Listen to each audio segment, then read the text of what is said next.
skills and having a happy camp. You obviously signed a lot of players again in the summer.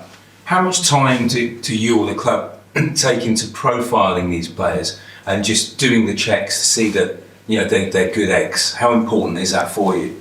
Yes, the ideal scenario that we spend all the time that is necessary to nail the process and to understand exactly how we envision that player joining our club and the team and the relationship that we want to build there. And the reality sometimes as well that when it's an opportunity and you have to act, not enough. But we have to try to be prepared as usual. And I think we had, in general, very good choices, and the type of characters and personalities that we have recruited are top. Have there been sort of occasions where sort of over the last few years where, if maybe a player that's been offered to you and a very good player, and then you've thought maybe he's not the right player for us?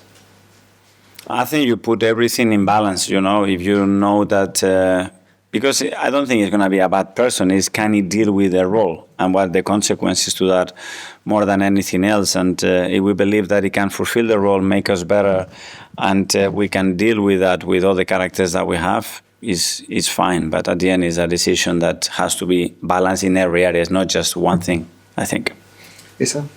Hi, Mikel. Back on the previous question with Albert, we don't know too much about him. He's obviously been part of your staff since 2019. It's said that you struck a rapport with him, I think in Wales, when you're doing your coaching badges with him. What did you see in Albert to bring him into your coaching staff? First, top person, someone that it's so easy to work, so open, so experienced, and so good at dealing with a lot of people, departments, because he has massive experience and the social skill to do that. And then somebody obviously in the tactical, technical methodology level, top. So yeah, that's why he's been with us for a long time, and we'd love to have him in the team. What do you mean by the tactical and the methodology aspect?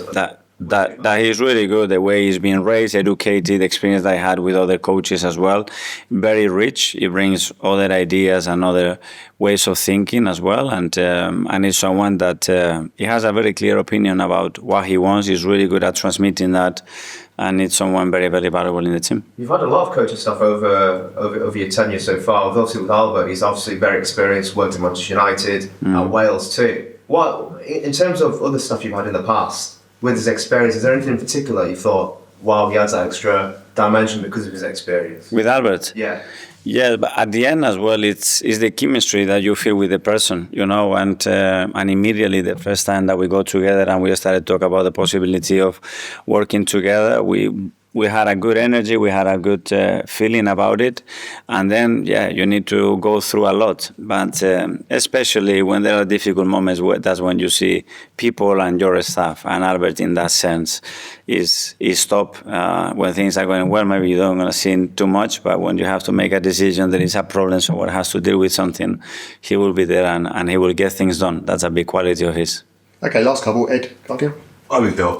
Just talking about a newer member of your coaching staff, you've hired the Thomas Gronnemark, the throw-in coach. Can you just tell us why you brought him in? No, there's no comment about that. Okay. And just is that an area that you're looking to try and improve on? We try to improve every single area, every single margin that we possibly can to be a better team, and anybody can help us in many areas. We have many experts, many people around trying to help us to become as good as we can. Why do you think there's been such an increase in long throws into the box? I think it's double what it was last season.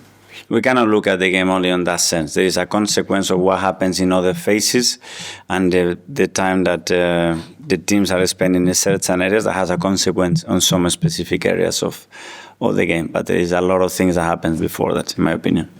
Okay, finally, to Kit from the Times. Hi, Mikel. You're obviously on an excellent run of form, but most of the recent victories have been quite narrow victories by the scoreline. Given, I suppose, the adversity you face this season with the injuries, how many more levels do you think this team might have to go? I think we have still a lot of improvement to do in a lot of departments, and that's the ambition that we have identified, and we are identifying constantly things that we can do much better, especially things that can give us bigger margins with very little tweaks. And being hypercritical, but how much would you like to see maybe a few heavier victories over the coming weeks, whether that's allowing you to rotate the team more or just for goal difference purposes? Yeah, that's what we want. We have some big victories recently as well for big margins, but ideally, yeah, I will sleep and rest in the touchline much more. Okay, everyone. Thanks a lot. Thank you.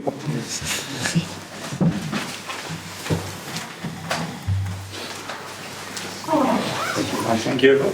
Yeah. Share